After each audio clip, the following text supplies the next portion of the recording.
नमस्कार दोस्तों, मैं विकास विश्वकर्मा आप सबका स्वागत करता हूं विकास स्टडी पॉइंट पे। दोस्तों, इस वीडियो में हम बात करने वाले हैं क्लास 12 का political science book number 2 chapter number 8 जिसका नाम है क्षेत्रीय आकांक्षाएं।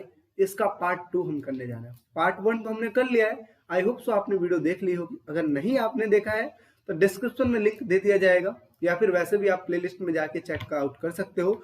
वहां पे आपको इसका फर्स्ट पार्ट मिल जाएगा। अच्छे से देखिएगा, सारा चीज समझ में आएगा, क्योंकि ये हर एक चीजों को ध्यान में रखते हुए बनाया गया। मतलब आपने इस वीडियो को देख लिया तो मतलब ये समझ जाओ कि चैप्टर का कोई भी ऐसा चीज जो कि इंपॉर्टेंट है वो कभी नहीं छूटेगा। ठीक है, इस चीज को बनाने के लिए बहुत सारे मटेरियल का यूज करना पड़ता है, तब जाके ये चीज तैयार होता है। ठीक है, आप लोग के लिए बनता है ये सारी चीज, तो अच्छे से देखिएगा, कई बार देखिए ताकि चीजें रट जाए। आपको पेपर में ज्यादा टाइम तो है नहीं, आपको पता है 1.5 से 2 महीने बचे हुए हैं, तो इस वजह से तैयारी ऐसी कीजिए धमाकेदार कि लगे कि हाँ ठीक है, अच्छा स्कोर करना है सबको। तो चलिए अब बात करते हैं पार्ट 2 में। ठीक, तो पार्ट 2 में देखते हैं कि पूर्वोत्तर भारत, अभी इसका मतलब क्या हुआ। जैसा कि हम पिछला जो वीडियो हमने देखा है उसमें हमने ये देखा, जम्मू कश्मीर के बारे में हमने पढ़ा, पंजाब समझौते के बारे में पढ़ा। अब हम ये पढ़ने वाले हैं कि पूर्वोत्तर के जो राज्य थे ना, उसमें कौन कौन सी दिक्कतें आई थी, वहां पे जो अलगाववाद फैला हुआ था वो क्यों फैला हुआ था, क्या उसके कारण थे, और किस तरीके से पूर्वोत्तर के राज्यों का निर्माण हुआ।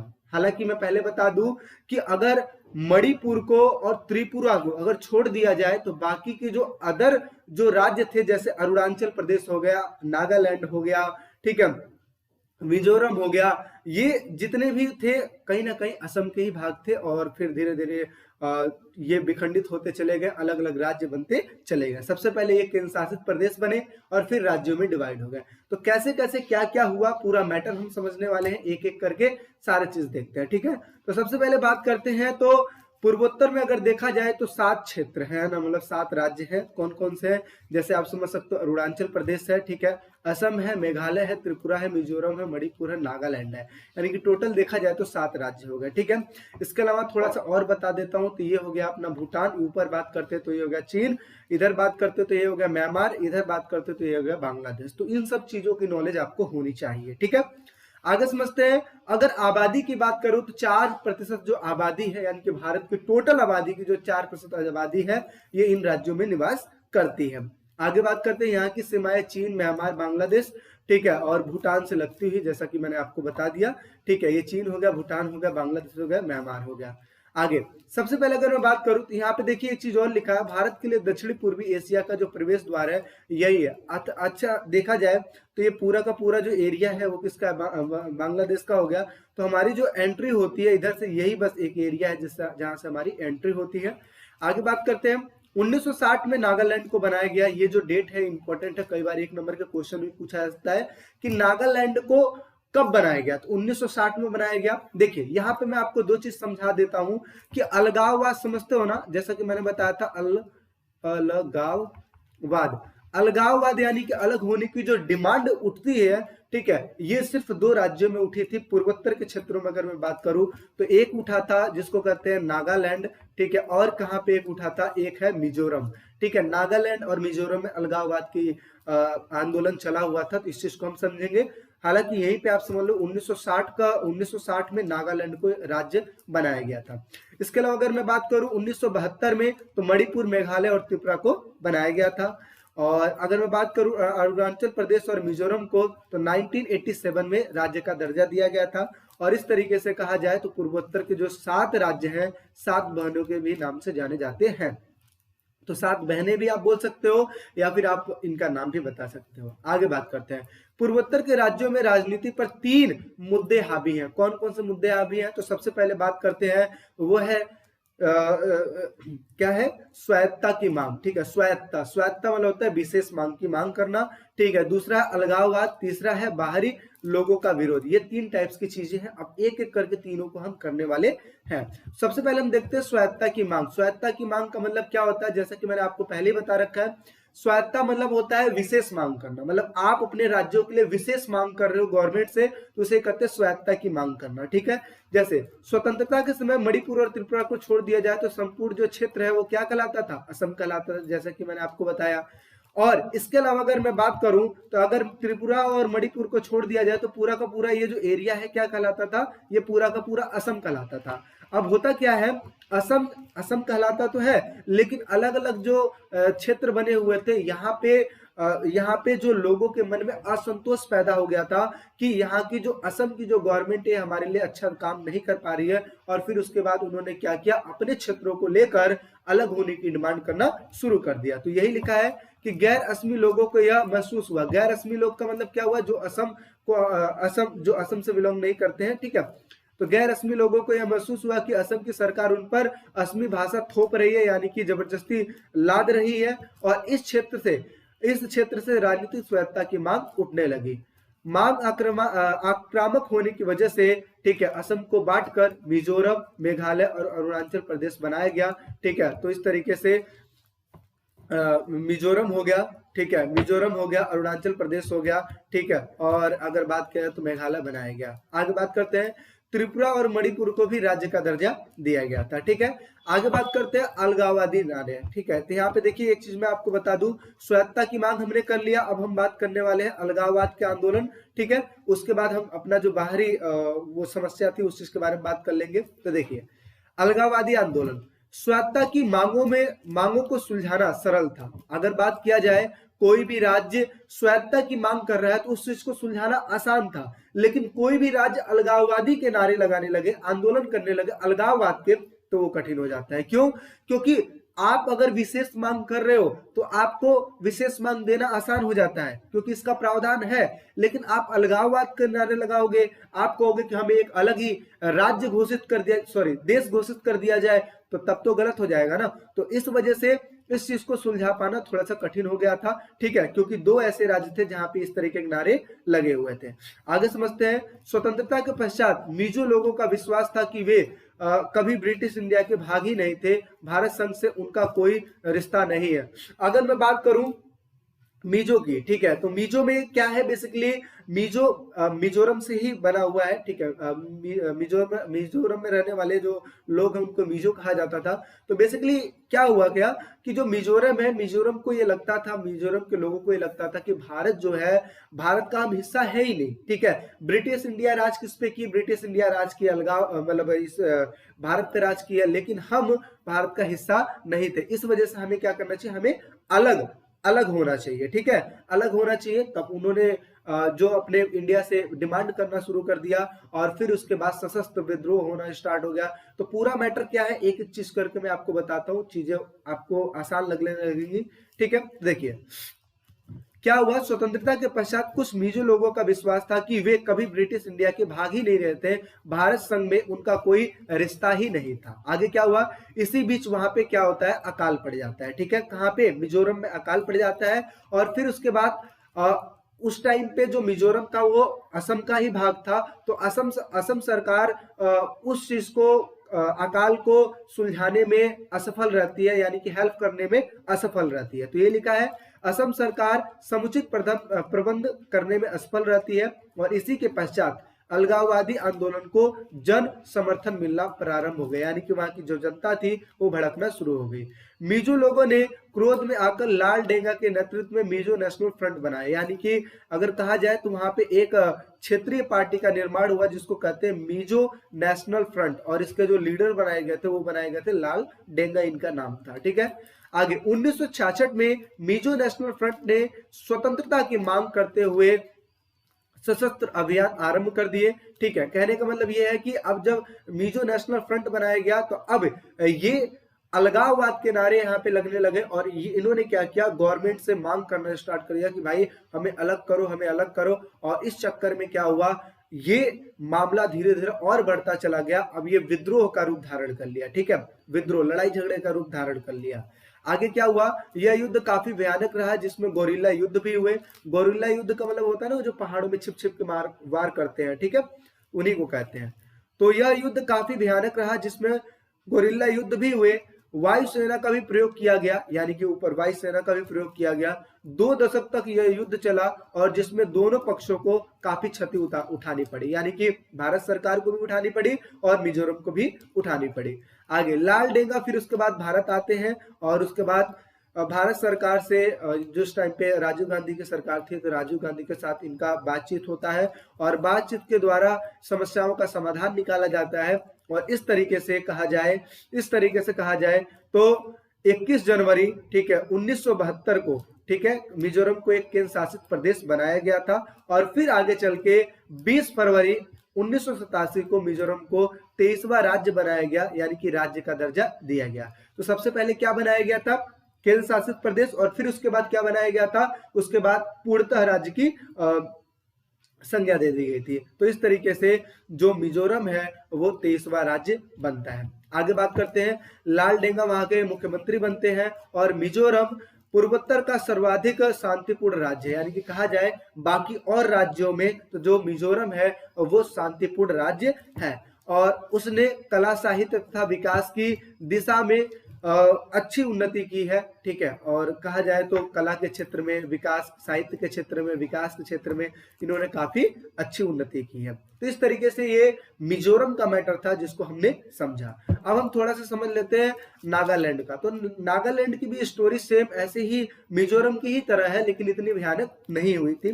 तो इसमें क्या हुआ था, नागा नेशनल काउंसिल यानी कि एनएनसी ने अगमी जापू फिजो के नेतृत्व में सन 1951 में भारत से अलग होने तथा पृथक नागालैंड की मांग करने के लिए सशस्त्र संघर्ष चलाई। बेसिकली एक वहां की काउंसिल है, ठीक है, आप बोल सकते हो क्षेत्रीय संगठन भी है, क्षेत्रीय पार्टी भी है। तो इनके नेतृत्व में इन्होंने नागालैंड को अलग करने के लिए वहां पे मांग उठाया था, ठीक है। सबसे पहले यही मांग उठा था। फिर क्या होता है, हिंसक विद्रोह के एक दौर के बाद नागा लोगों ने क्या किया, भारत सरकार के साथ एक समझौता किया और इस समझौते में जो बातचीत हुई और बातचीत करने के बाद जो नागालैंड है, नागालैंड को 1960 को ही इनको पूर्ण राज्य बना दिया गया था, ठीक है। लेकिन अगर देखा जाए तो अन्य जो विद्रोही थे, जो अलगाववादी के नारे लगा रहे थे, उनमें कुछ ऐसे लोग थे जिन्होंने इस समझौते को स्वीकारा नहीं और जिसका समाधान आज भी देखा जाता है कि कुछ लोग ऐसे हैं जो नाराज रहते हैं भारत से, ठीक है। तो इस तरीके की चीजें हुई थी। तो यही लिखा है कि नागालैंड की समस्या का समाधान होना अभी कुछ शेष रह गया है। लेकिन अगर कहा जाए तो नागालैंड, मिजोरम ये सारे भारत के राज्य हैं। तो दो चीजें आपको समझ में आ गई, अलगाववादी आंदोलन, स्वायत्तता की मांग मैंने समझा दिया था। तो ये सारी चीजें। अब थोड़ा सा स्टोरी और आगे बढ़ाते हैं और देखते क्या होता है। बाहरी लोगों की समस्या, आप देखिए समझने वाली बात है, बाहरी लोगों की समस्या क्या है। मैंने आपको बताया था यहाँ पे दो चीजें, यहाँ देख लीजिए। मैंने आपको बताया था कि 3 मुद्दे हैं। कौन कौन सा? एक स्वायत्तता की मांग हो गया, दूसरा अलगाववादी, जो कि हमने दोनों पढ़ लिया। अब हम समझते हैं जो बाहरी लोगों का विरोध, ये क्या बात है। तो बेसिकली एक छोटा सा मैं इसका सारांश मैं आपको बता देता हूं। बाहरी लोगों की समस्या का मतलब क्या हुआ। असम के जस्ट बगल में आपको पता है कि बांग्लादेश है, ऊपर बात करते हो भूटान है, अगर उससे ऊपर बात करते हो तो चीन है, अगर इस साइड बात करते हो तो म्यांमार है। होता क्या है, आपदाओं के समय लोग एक जगह से दूसरे देश में चले जाते हैं, तो भाई एक जगह को छोड़कर दूसरे जगह पे आ जाते हैं। तो इस तरीके से आसाम में बहुत सारे ऐसे लोग आ गए थे जो कि बाहरी थे। अब बाहरी लोगों की आने की वजह से जो आसाम की जो अर्थव्यवस्था थी वो खराब होने लगी थी। वहां के जो लोग थे, वहां के जो मतलब समस्याएं धीरे धीरे बढ़ने लगी थी, वहां पे महंगाई बढ़ने लगी थी। तो इस प्रकार की बहुत सारी चीजें हुई थी। तो असम लोगों का कहना यह था कि ये जो बाहरी लोग आए हैं ना, इन लोगों को ढूंढ ढूंढ के यहाँ से भेजा जाए, इनको जहां से आए इनको वापस किया जाए। यानी कि 1951 के बाद 1951 के बाद जितने भी लोग आए हैं आसाम में, उन सभी लोगों की पहचान की जाए और पहचान करने के बाद यहां से भेजा जाए। और इसके लिए वहां पे आंदोलन हुआ और इसे ही कहते बाहरी लोगों की समस्या, ठीक है। इसके लिए आंदोलन जो हुआ था, ये आसू यानी कि ऑल असम स्टूडेंट यूनियन नाम करके एक संगठन बनाया गया था, जिसके तहत ये आंदोलन हुआ था। तो इन चीजों को हम समझने वाले हैं। तो देखिए क्या लिखा है, भारत के पूर्वोत्तर क्षेत्र के राज्यों में बाहरी लोगों के प्रवास की एक बड़ी समस्या है। प्रवास का मतलब होता है वही घर बार छोड़कर दूसरे जगह पे चले जाना। आगे, स्थानीय लोग इन्हें खुद से अलग समझते हैं। जाहिर सी बात है, आप कहीं और से आओगे तो स्थानीय लोग आपको अलग समझेंगे ही, ठीक है। और इनका विरोध करते थे। उनका मानना है कि बाहरी लोग उनके क्षेत्र में आकर उनकी जमीनों को हथिया रहे हैं, यानी कि जमीनों पर कब्जा कर रहे हैं, ठीक है। और इनकी संख्या ज्यादा होती जा रही है। और साथ ही साथ अगर बात किया जाए तो राजनीतिक आर्थिक रूप से इनका जो पर्व है, ठीक है, या आप ये बोल सकते हो धीरे धीरे बहुत ज्यादा फैलते जा रहे हैं। आगे, पूर्वोत्तर राज्यों की राजनीति में धीरे धीरे प्रवासियों का जो मुद्दा है अहम बनता चला गया, यानी कि इंपॉर्टेंट बनता चला गया। फिर क्या होता है, असम में आंदोलन होता है, यानी असम में आंदोलन होता है और इस आंदोलन की शुरुआत होती है। इस आंदोलन की शुरुआत क्यों हुई, क्योंकि असम के लोगों को यह संदेह था कि बांग्लादेश से बहुत बड़ी संख्या में मुस्लिम आबादी आकर इनके क्षेत्रों में रह रही है। इस वजह से उनके अल्पसंख्यक होने का खतरा धीरे धीरे बढ़ता जा रहा है। यानी कि कहने का मतलब यह है कि वो अल्पसंख्यक नहीं है, धीरे धीरे वो अपने जो साम्राज्य है धीरे धीरे फैलाने लगे हैं और इस वजह से असम लोगों ने क्या किया, आंदोलन स्टार्ट कर दिया। इन्हीं समस्याओं और मुद्दों को देखते हुए सन 1989 में ऑल असम स्टूडेंट यूनियन यानी कि आसू ने विदेशियों के विरोध में एक आंदोलन चलाया।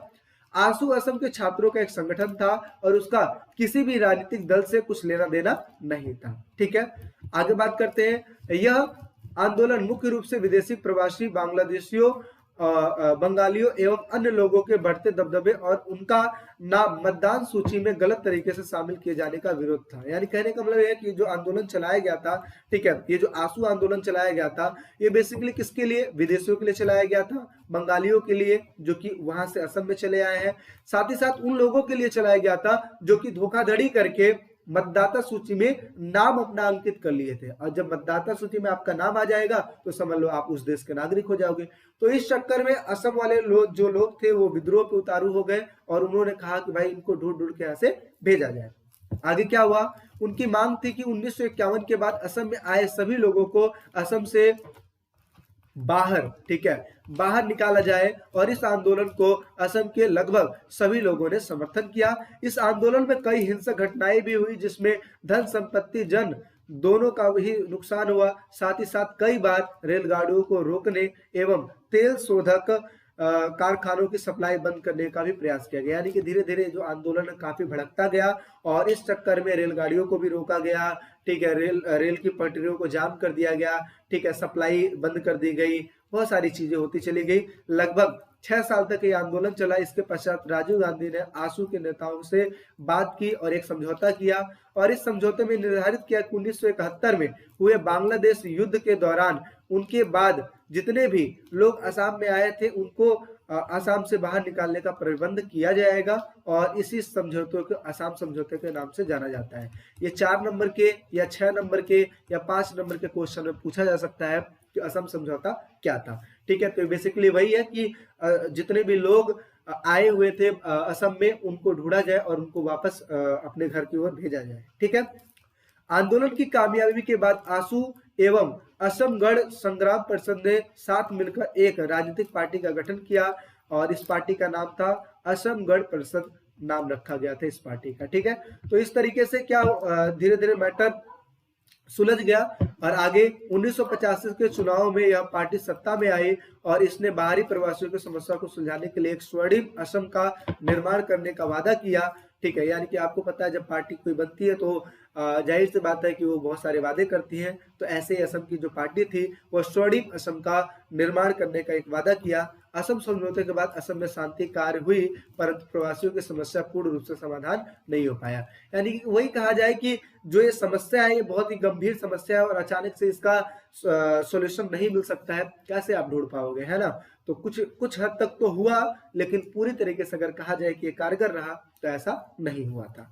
आगे बात करते हैं गोवा की मुक्ति। ठीक है, तो गोवा का मुक्ति हम समझते हैं कैसे हुआ और यहाँ पे एक और टॉपिक है जिसको कहते हैं सिक्किम की मुक्ति। तो इन चीजों को हम समझने वाले हैं। देखिए, यद्यप भारत में 1900 अगर ये कहा जाए गोवा की मुक्ति का क्या मैटर है, ये चीज मैं आपको समझा देता हूँ।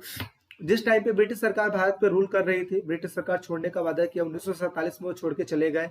लेकिन जो गोवा है और दमन और दीप है वहां पे जो पुर्तगालियों का शासन था, पुर्तगालियों ने उनको आजाद करने से मना कर दिया। यानी कि दमन और दीप और गोवा को आजाद करने से मना कर दिया।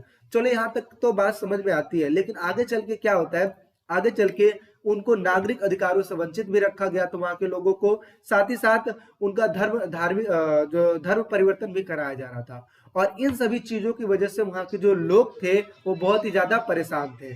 अब जब परेशानी उनको ज्यादा बढ़ गई तो फिर उन्होंने क्या किया, उन्होंने भारत सरकार से अनुरोध किया कि इन समस्याओं का समाधान किया जाए, और फिर भारत सरकार ने क्या किया, वहां पे सेना भेजी, और भेजने के बाद गोवा में 2 दिन तक लड़ाई चली, और लड़ाई के बाद गोवा को भारत में मिला लिया गया।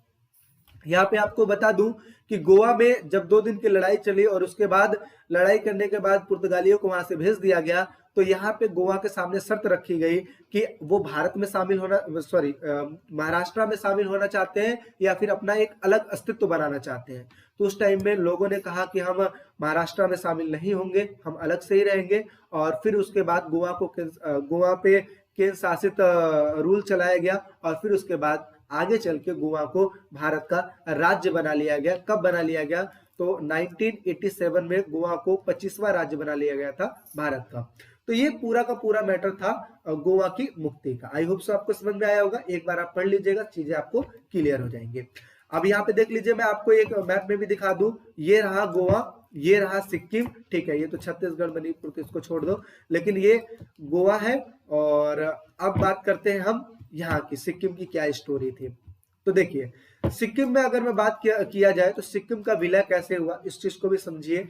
सिक्किम के स्वतंत्रता के वक्त सिक्किम को भारत का शरणागति हासिल थी। शरणागति का मतलब क्या होता है कि शरण में, जैसे कई बार ऐसा होता नहीं है कि जो बड़े बड़े देश होते हैं, छोटे छोटे जो राज्य होते हैं या फिर देश होते हैं, उनके साथ लगे रहते हैं कि भैया आप ये काम कर दीजिएगा, ठीक है, और इसके लिए हम आपसे जुड़े हुए हैं। तो कहने का मतलब ये है कि सिक्किम जो था, ऐसा भी नहीं कहा जा सकता है कि वो भारत से पूरा लगा ही हुआ था, ठीक है। कुछ ऐसी चीजें थी जो कि भारत सिक्किम का देख रहा था। क्या चीजें थी, तो उस चीज को समझिए। स्वतंत्रता के वक्त सिक्किम को भारत की शरणागति हासिल थी। तब सिक्किम भारत का अंग तो नहीं था, परंतु वह पूरी तरीके से संप्रभु राष्ट्र भी नहीं था। अब ये संप्रभु राष्ट्र का मतलब क्या हुआ, ये सिक्किम खुद से डिसीजन नहीं लेता था, ये भारत से पूछ कर डिसीजन लेता था। इट मीन्स हम ये कह सकते हैं कि कहीं ना कहीं डिपेंड था ये भारत में। आगे क्या होता है, सिक्किम की रक्षा एवं विदेश मुद्दों का जो जिम्मा है वो भारत सरकार का था, और इसी वजह से इसको कहते हैं शरणागति, ठीक है, क्योंकि भारत इसकी हेल्प कर रहा था। तो सिक्किम की रक्षा और विदेश मुद्दे का जो जिम्मा था वो भारत सरकार का था, जबकि सिक्किम के आंतरिक प्रशासन की भागदौड़ यहाँ के जो राजा थे, वो चौगाले नाम था उनका, उनके हाथों में ये सारा चीज था। सिक्किम के जो राजा थे स्थानीय जनता की लोकतांत्रिक आकांक्षाओं को संभाल नहीं सके। आगे चल के जो ये चौगाले जो राजा थे, सिक्किम के लोकतांत्रिक आकांक्षाओं को संभाल नहीं पाते हैं, और इस तरीके से वहां पे जो चुनाव कराया गया, प्रथम लोकतांत्रिक जो चुनाव कराया गया 1974 में, तो इसमें क्या होता है, सिक्किम कांग्रेस की जीत होती है, और जीत होने के बाद 1975 में एक प्रस्ताव जारी होता है, और ये प्रस्ताव किस लिए था, भारत में पूर्ण विलय होने का, ठीक है। तो इस तरीके से जो पार्टी है, पार्टी समर्थन करती है और भारत में विलय हो जाती है, और फिर वहां पे जनता का समर्थन पूछा जाता है, तो जनता ने भी हाँ ही कहा, और इस तरीके से 22वां राज्य बनाया जाता है सिक्किम को, ठीक है। तो इस तरीके से जो सिक्किम है वो भारत का राज्य बन जाता है, ठीक है। तो हमने गोवा की स्टोरी हमने देख ली, सिक्किम की स्टोरी देख ली। अब हम थोड़ा सा समझते हैं द्रविड़ आंदोलन क्या था, क्योंकि दक्षिण में ये द्रविड़ आंदोलन बहुत ही तेजी से फैल रहा था। इन चीजों को हम समझने वाले हैं, ठीक है। तो देखिए, द्रविड़ आंदोलन अगर कहा जाए तो ये बेसिकली इस वजह से चलाया गया था, इनको ऐसा लगता था कि जो उत्तर भारत है वो बहुत ही तेजी से प्रगति कर रहा है, और जो सरकार है सिर्फ उन्हीं पे ध्यान दे रही है, नीचे के लोगों पर ज्यादा ध्यान नहीं दे रही है। और इस वजह से जो दक्षिण वाले लोग थे वो स्वायत्तता की मांग करने लगे, और इस तरीके की चीजें होने लगी थी। कई जगहों पर अलगाववादी नारे यहाँ पे भी उठे हुए थे। तो देखिए, दक्षिण आंदोलन का उदय, यह आंदोलन भारत के क्षेत्रीय आंदोलन में से सबसे ताकतवर आंदोलन था। आगे बात करते हैं, तो इस आंदोलन का जो नारा था वो ये था, उत्तर हर दिन बढ़ता जाए, यानी कि उत्तर जो है, उत्तर भारत है, वो हर दिन बढ़ता हुआ जा रहा है, ठीक है, और दक्षिण दिन दिन घटता जाए। इसका मतलब दक्षिण जो है, दक्षिण पे ध्यान दे नहीं रहे हो, तो इस वजह से दक्षिण भारत धीरे धीरे घटता हुआ जा रहा है, ठीक है। यानी कि अमीरी अगर देखा जाए उत्तर भारत में ज्यादा हो रही है, और धीरे धीरे जो दक्षिण भारत है वो कमजोर होता जा रहा है, ठीक है। तो ये इनका नारा था। आगे समझते हैं, द्रविड़ आंदोलन का जो नेतृत्व किसने किया था, ईवी रामास्वामी नायकर पेरियार ने किया था। अब यहाँ पे ये जो नाम है, ये चीज याद करके रखिएगा, क्योंकि ये 1 नंबर के क्वेश्चन में पूछा जाएगा, ठीक है। आगे समझते हैं, पेरियार ने 1944 में द्रविड़ कशगम नाम की एक पार्टी का गठन किया था, लेकिन कुछ वक्त के बाद 1949 में पेरियार के बेहद करीबी सी एन अन्नादुरई का उनके साथ मतभेद हो गया। यानी कहने का मतलब यह है 1974 में द्रविड़ कसगम नाम की एक पार्टी का गठन किया गया था, लेकिन आगे चल के 1949 में यानी कि 5 साल के बाद जो इनके बेहद करीबी जो साथी थे जिनका नाम था सी एन अन्नादुरई, ये इनके साथ मतभेद हो जाता है, लड़ाई हो जाती है, कुछ मतभेद हो जाता है आगे चल के। इसके बाद अन्नादुरई ने क्या किया, 17 सितंबर 1949 को एक पार्टी का गठन किया जिसका नाम रखते हैं इन्होंने द्रविड़ मुनेत्र कसकम, यानी कि डीएमके का इन्होंने गठन किया। पहली पार्टी कौन सी थी, द्रविड़ कसगम नाम की पार्टी थी, लेकिन दूसरा क्या था, द्रविड़ मुनेत्र कसगम नाम की पार्टी का स्थापना किसने किया था, अन्नादुरई ने किया था। आगे समझते हैं। पेरियार एक स्वतंत्र द्रविड़ राष्ट्र की मांग कर रहे थे, जबकि अन्नादुरई प्रथम राज्य की मांग कर रहे थे। इसका मतलब क्या हुआ, ये जो पेरियार थे जिन्होंने इस चीज का स्टार्टिंग किया था, इन्होंने एक अलग राष्ट्र बनाने की मांग की थी, यानी कि इनको एक अलग देश चाहिए अपना। जबकि जो डीएमके थे, डीएमके ने ये कहा कि हमें एक राज्य बनाइए, क्या बनाइए, राज्य बनाइए। ठीक है, आगे चल के द्रविड़ आंदोलन की मांग, इनकी मांग क्या थी, तो एक स्टेशन था जिसका नाम था स्टार्टिंग में कल्लाकुड़ी नामक रेलवे स्टेशन के नए नाम डालमियापुर को हटाकर स्टेशन का मूल नाम फिर से रखा जाए। यानी कि इन्होंने क्या किया था, एक स्टेशन का नाम चेंज करके डालमियापुर रख दिया था। तो वहां के लोगों का ये डिमांड था कि आप इसका जो पहला नाम था ना, जो क्या नाम था, कल्लाकुड़ी नामक रेलवे स्टेशन इसका पहला नाम था, तो वो आप दोबारा कीजिए। तो सबसे पहले डिमांड उनकी ये थी। दूसरी डिमांड ये थी कि स्कूली पाठ्यक्रम में तमिल संस्कृति के इतिहास को ज्यादा महत्व दिया जाए, यानी कि तमिलों के इतिहास को ज्यादा महत्व दिया जाए। और यहाँ पे एक समझने वाली बात यह है कि जो डीएमके थी ये हिंदी भाषा को विरोध कर रही थी, क्योंकि उस टाइम पे हिंदी भाषा को एक तरीके से राष्ट्रीय भाषा घोषित किया गया था कि हिंदी भाषा एक राष्ट्रीय भाषा घोषित रहेगी। तो जो डीएमके थी वो इस चीज का विरोध कर रही थी। उसका मानना यह था कि जब हम हिंदी में ही पढ़ने लगेंगे तो जाहिर सी बात है अपनी संस्कृति अपनी भाषा को हम भूलते जाएंगे। तो इस तरीके की चीजें थी। आगे समझते हैं आंदोलन के दौरान क्या क्या हुआ। तो 1965 में जब हिंदी को देश की एकमात्र सरकारी भाषा बनाए जाने का ऐलान किया गया, तो इसके विरोध में तमिलनाडु में हिंदी के खिलाफ आंदोलन शुरू हो गए। 1973 में स्कूलों में हिंदी को अनिवार्य करने पर भी इस क्षेत्र में बहुत ही ज्यादा विरोध होता है और हिंदी के खिलाफ हुए इस आंदोलन के दौरान लोगों ने रेलवे स्टेशन से हिंदी नामों को मिटा दिया। जैसे आप देखते हो ना, रेलवे स्टेशन पे हिंदी नाम होता है, इंग्लिश में भी होता है। तो इस तरीके से हिंदी वाला जो नाम था उसको मिटा दिया इन्होंने और रेलगाड़ियों के रास्तों को रोकने के लिए रेल के पटरियों पर लेट गए और इस तरीके से जो अपना विद्रोह प्रदर्शन वहां पे करने लगे और इससे क्या हुआ, जान माल की हानि भी हुई। आगे आंदोलन के बाद की राजनीति क्या होती है। तो राजनीतिक आंदोलन के एक लंबे सिलसिले के बाद डीएमके को 1967 के विधानसभा चुनाव में बड़ी सफलता हासिल होती है और तब से लेकर आज तक तमिलनाडु की राजनीति में द्रविड़ दलों का वर्चस्व कायम रहता है।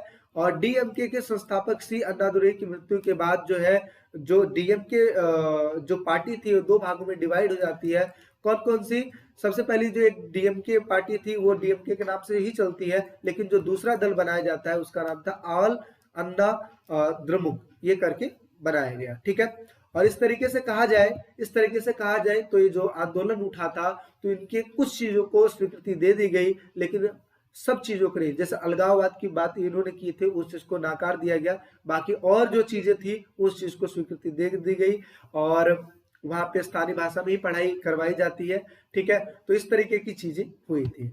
आगे समझते हैं क्षेत्रीय आकांक्षाओं से मिलने वाले सबक। अब यहाँ पे क्षेत्रीय आकांक्षा जो चैप्टर का नाम था, इससे हमें सबक क्या मिलता है, तो सबक समझते हैं। सबसे पहला सबक यह है कि क्षेत्रीय आकांक्षाएं लोकतांत्रिक राजनीति का अभिन्न अंग है। यानी कि अगर कहा जाए तो जो क्षेत्रीय आकांक्षा है वो लोकतांत्रिक का एक अंग है। ठीक है, और ये होना जरूरी भी है। इससे क्या होती है, सरकार जो नींद में सोई होती है ना, वो जग जाती है कि हाँ भाई जनता जागरूक है, तो हमें वो कार्य करना है जिसकी वजह से जनता खुश रहे। आगे दूसरा सबक यह है कि क्षेत्रीय आकांक्षाओं को दबाने की जगह उनके साथ लोकतांत्रिक बातचीत का तरीका अपनाना सबसे अच्छा होता है। यानी कि क्षेत्रीय आकांक्षाओं को दबाओ मत। दूसरा सबक ये मिला, क्षेत्रीय आकांक्षाओं को दबाओ मत बल्कि उनसे बातचीत करके चीजों को सुलझा लो। तीसरा सबक, सत्ता की साझेदारी के महत्व को समझना। इसका मतलब क्या हुआ, सत्ता की साझेदारी करो, कुछ शक्तियां राज्यों को भी दो, कुछ शक्तियां केंद्र के पास होनी चाहिए, ठीक है। डिवाइडेशन ऐसी होनी चाहिए ना कि सब खुश रहें।